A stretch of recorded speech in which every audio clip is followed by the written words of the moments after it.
सभी को जय माता दी। चैत्र नवरात्रि का पहला दिन शैलपुत्री माता का होता है और आप सभी को चैत्र नवरात्रों की हार्दिक शुभकामनाएं। इसी के साथ आज हम सुनेंगे दुर्गा सप्तशती की कथा अध्याय 1। मैं प्रतिदिन आपको दुर्गा सप्तशती की कथा अध्याय सुनाया करूँगी, तो आइए मन में माता रानी का ध्यान करते हुए सुनते हैं। भगवान करे इस बार माता रानी सभी की मनोकामनाएं पूर्ण करे। महर्षि ऋषि का राजा सूरत और समाधि नामक वेश्या को देवी की महिमा बताना। महर्षि मार्कंडेय जी बोले, सूर्य के पुत्र शार्वणिक की उत्पत्ति की कथा विस्तार पूर्वक कहता हूँ, सुनो। शार्वणिक महामाया की कृपा से जिस प्रकार मनवंतर के स्वामी हुए उसका हाल भी सुनो। पहले स्वारोचिस नामक मनवंतर में चैत्रवंशी सूरत नाम का एक राजा राज्य करते थे। सारी पृथ्वी पर उनका राज्य था। वह प्रजा को अपने पुत्र के समान मानते थे, तो भी कोला विध्वंसियों राजा उनके शत्रु बन गए। दुष्टों को दंड देने वाले राजा सूरत की उनके साथ लड़ाई हुई और कोला विध्वंसियों के संख्या में कम होने पर भी राजा सूरत युद्ध में उनसे हार गए। तब वह अपने नगर में आ गए। केवल अपने देश का ही राज्य उनके पास रह गया था और उसी देश के राजा होकर राज्य करने लगे, किंतु उनके शत्रुओं ने उन पर भी वहां पर आक्रमण कर दिया। राजा को बलहीन देखकर उसके दुष्ट मंत्रियों ने राजा की सेना और खजाना अपने अधिकार में कर लिया। राजा सूरत अपने राज्य अधिकार को हार कर शिकार खेलने के बहाने घोड़े पर सवार होकर वहां से एक भयंकर वन की ओर चले गए। उस वन में उन्होंने महर्षि मेघा का आश्रम देखा। वहां मेघा महर्षि अपने शिष्य तथा मुनियों से सुशोभित बैठे हुए थे और वहाँ कितने ही हिंसक जीव परम शांत भाव में रहते थे। राजा सूरत ने महर्षि मेघा को प्रणाम किया और महर्षि ने भी उनका उचित सत्कार किया। राजा सूरत महर्षि के आश्रम में कुछ समय तक ठहरे। अपने नगर की ममता से आकर्षक से राजा अपने मन में सोचने लगे, पूर्व काल के पूर्वजों ने जिस नगर का पालन किया था वह आज मेरे हाथ से निकल गया। मेरे दुष्ट और दुरा आत्मा मंत्री मेरे नगर की अब धर्म से रक्षा कर रहे होंगे या नहीं। मेरा प्रधान हाथी जो कि सदा मंद की वर्षा करने वाला शूरवीर था, मेरे वैरागियों के वश में होकर न जाने क्या दुख भोग रहा होगा। मेरे आज्ञाकारी नौकर जो मेरी कृपा से धन और भोजन पाने में सदैव सुखी रहते थे और मेरे पीछे पीछे चलते थे, वह अब निश्चय ही दुष्ट राजाओं के अनुसरण करते होंगे। मेरे दुष्ट एवं दुरा आत्मा मंत्रियों द्वारा व्यर्थ ही धन को व्यय करने से संचित किया हुआ मेरा खजाना एक दिन अवश्य खाली हो जाएगा। इस प्रकार की बहुत सी बातें सोचते हुए राजा निरंतर दुखी हो रहे थे। एक दिन राजा सूरत ने महर्षि मेघा के आश्रम के निकट एक वेश्या को देखा।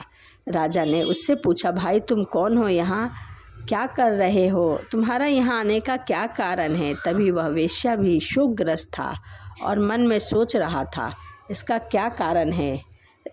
राजा के यह नम्र वचन सुन वेश्या ने महाराज सूरत को प्रणाम करके कहा, मैं वेश्या हूँ राजन, मेरा नाम समाधि है। मैं धनियों के कुल में उत्पन्न एक वेश्या हूँ। मेरे दुष्ट स्त्री और पुत्र ने लोभ से मेरा सब धन छीन लिया और मुझे घर से निकाल दिया है। मैं वहीं से दुखी होकर वन में चला आया हूँ और यहाँ महर्षि मेघा के आश्रम में रहता हूँ। इस बात को भी नहीं जानता कि अब घर में सब कुछ कुशल है या नहीं। अपने परिवार का आचरण संबंधी कोई समाचार नहीं ले पा रहा हूँ। घर में इस समय कुशलता पूर्वक है या नहीं, मैं अपने पुत्रों के संबंध भी नहीं जानता हूँ। वे सदाचारी हैं या दुराचार में फंसे हुए हैं। राजा बोले, जिस धन के लोभी स्त्री पुत्रों ने तुम्हें घर से निकाल दिया है, फिर भी तुम उन्हीं की चिंता कर रहे हो। वेश्या ने कहा, मेरे प्रेम में आपका ऐसा कहना ठीक है, किंतु मेरा मन इतना कठोर नहीं है। यद्यपि उन्होंने धन के लोभ में पकड़कर पितृ स्नेह को त्याग दिया, मुझे घर से निकाल दिया, तो भी मेरा मन उन्हीं के लिए चिंतित है।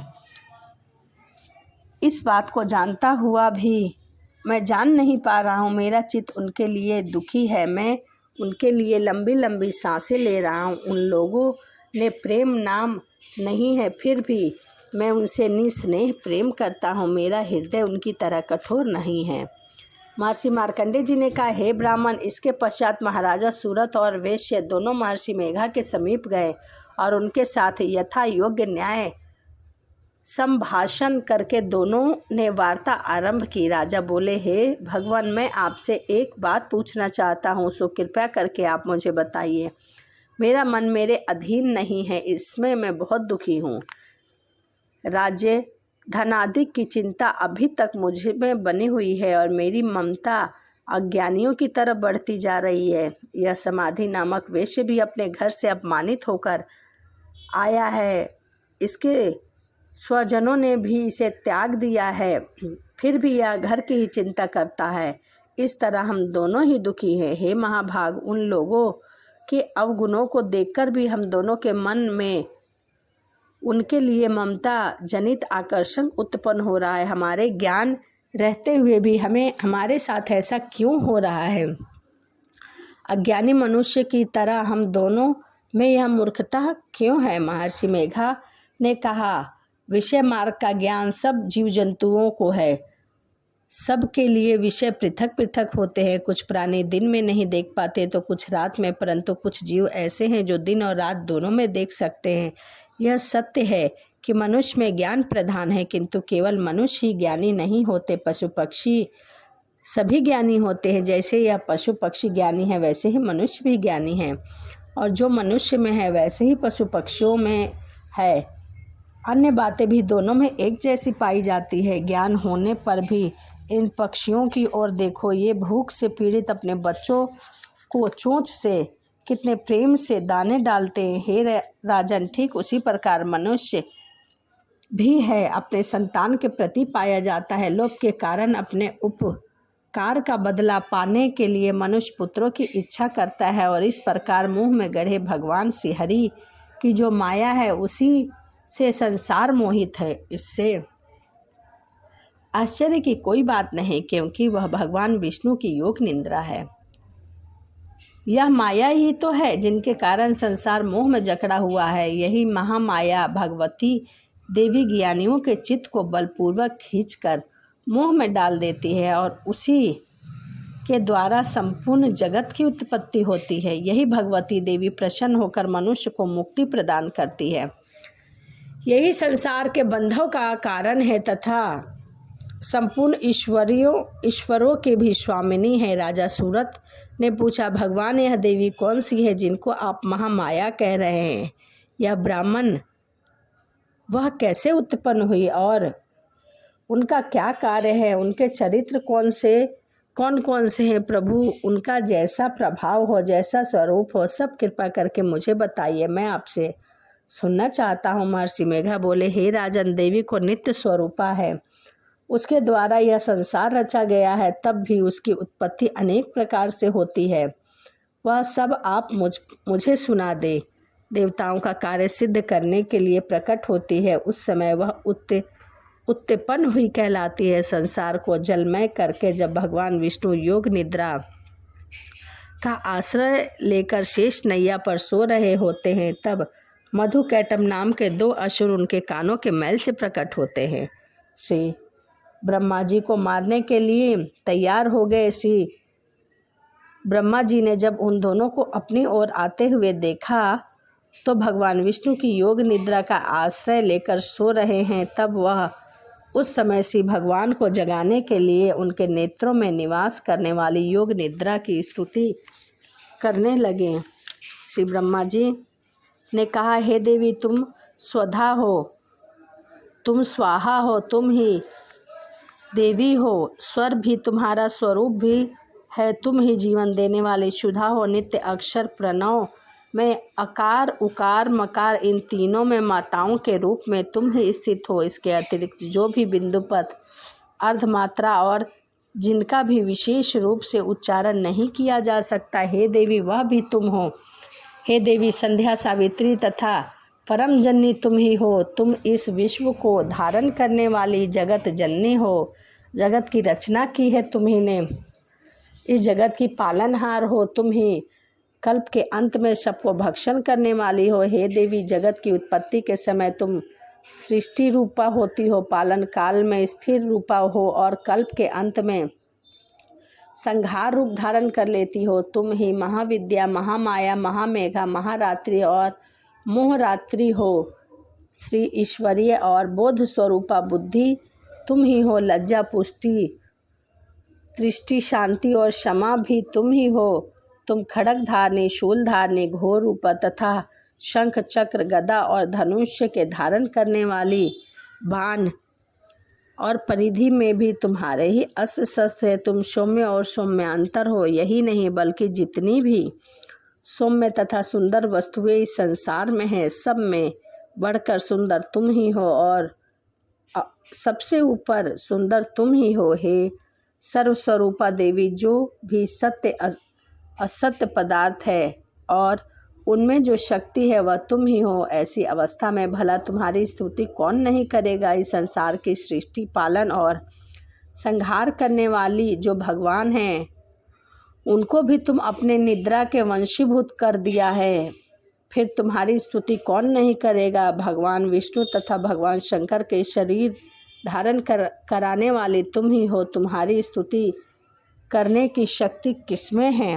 हे देवी तुम अपने इस उदार प्रभाव के कारण ही प्रशंसनीय हो। मधु और कैटभ जो भयंकर असुर है, इन्हें तुमने ही तो मोह में डाल दिया है। श्री हरि भगवान विष्णु को भी जल्दी जगा दो और उन्हें मधु और कैटभ को मार डालने की बुद्धि भी प्रदान करो। महर्षि मेघा बोले, हे राजन, श्री ब्रह्मा जी ने देवी को इस प्रकार से स्तुति करके भगवान को जगाने तथा मधु कैटभ के मारने के लिए कहा तो भगवती श्री विष्णु जी के नेत्र, मुख, नासिक, बाहु, हृदय और वक्ष स्थल से निकलकर श्री ब्रह्मा जी के सामने प्रकट खड़ी हो गई।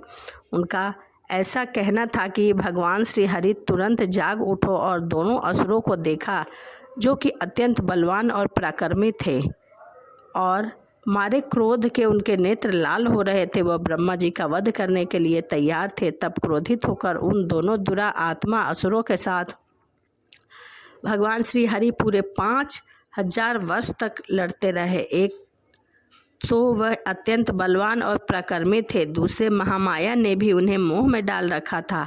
अतः वह श्री भगवान से कहने लगे कि हम दोनों तुम्हारी वीरता से अत्यंत प्रसन्न हैं, तुम हमसे कोई वर मांगो। भगवान ने कहा, यदि तुम मुझे वर ही देना चाहते हो और मुझ पर प्रसन्न हो तो तुम बस इतना करो कि मेरे हाथों से मर जाओ।